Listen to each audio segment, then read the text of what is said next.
Subscribe to our YouTube channel and press the bell icon to get the latest updates. सामान्य तौर पर रामायण की कहानी में लोगों की दिलचस्पी रावण की मृत्यु के बाद कम हो जाती है और वो नहीं जानते हैं कि फिर मंदोदरी का क्या हुआ। मंदोदरी कौन थी, इसे लेकर भी कोई जानकारी रामायण में नहीं दी गई है। और फिर रावण की मौत के बाद मंदोदरी को विभीषण से शादी क्यों करनी पड़ी। पुराणों की एक कथा के मुताबिक मधुरा नाम की एक अप्सरा कैलाश पर्वत पर भगवान शिव की तलाश में पहुंची। तलाशते हुए जब वो भगवान शिव के पास पहुंची तो उसने वहां पार्वती को न देखकर शिव को रिझाने का प्रयास शुरू कर दिए।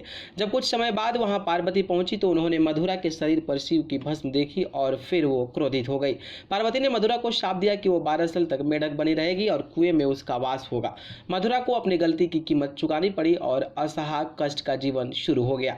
जिस समय ये सारी घटनाएं घट रही थी उसी समय कैलाश पर असुर राजा यानी कि मयासुर अपनी पत्नी के साथ तपस्या कर रहे थे।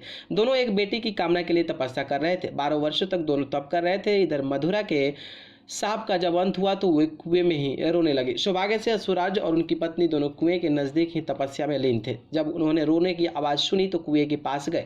वहां उन्हें मधुरा दिखी जिसे पूरी कहानी सुनाई। असुराज ने तपस्या छोड़कर मधुरा को ही अपनी बेटी मान लिया। मधुरा का नाम बदलकर मंदोदरी कर दिया गया था। असुराज के महल में मंदोदरी को राजकुमारी का जीवन मिला। वो अपनी नई जिंदगी में बेहद खुश थी, लेकिन इसी बीच उसकी जिंदगी में रावण की एंट्री हुई। मंदोदरी के पिता मयासुर से मिलने रावण पहुंचा। वहीं उसने मंदोदरी को देखा और मोहित हो गया। उसने मयासुर से मंदोदरी का हाथ मांगा। मयासुर ने यह प्रस्ताव ठुकरा दिया तो क्रोधित रावण मंदोदरी का अपहरण कर लाया।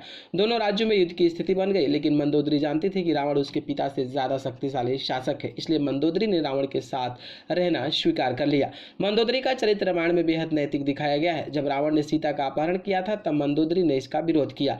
मंदोदरी बार बार रावण को यह समझाने का प्रयास करती रही कि दूसरे की पत्नी का अपहरण अपराध है, लेकिन रावण नहीं माना। आखिरकार राम के साथ युद्ध में रावण की पूरी पराजय हुई। वो मारा गया और मंदोदरी विधवा हो गई। रावण की मौत के बाद भगवान राम ने मंदोदरी को विभीषण से शादी का प्रस्ताव दिया था। उन्होंने समझाया कि विभीषण के साथ मंदोदरी की जिंदगी बेहतर रहेगी, लेकिन मंदोदरी ने इस प्रस्ताव को अस्वीकार कर लिया। कहा जाता है कि इसके बाद एक बार भगवान राम, सीता और हनुमान दोनों एक के साथ मंदोदरी को समझाए गए थे। तब मंदोदरी ने यह प्रस्ताव स्वीकार कर लिया और विभीषण के साथ शादी कर ली थी। न्यूज रूम से अमेजिंग वर्ल्ड की रिपोर्ट।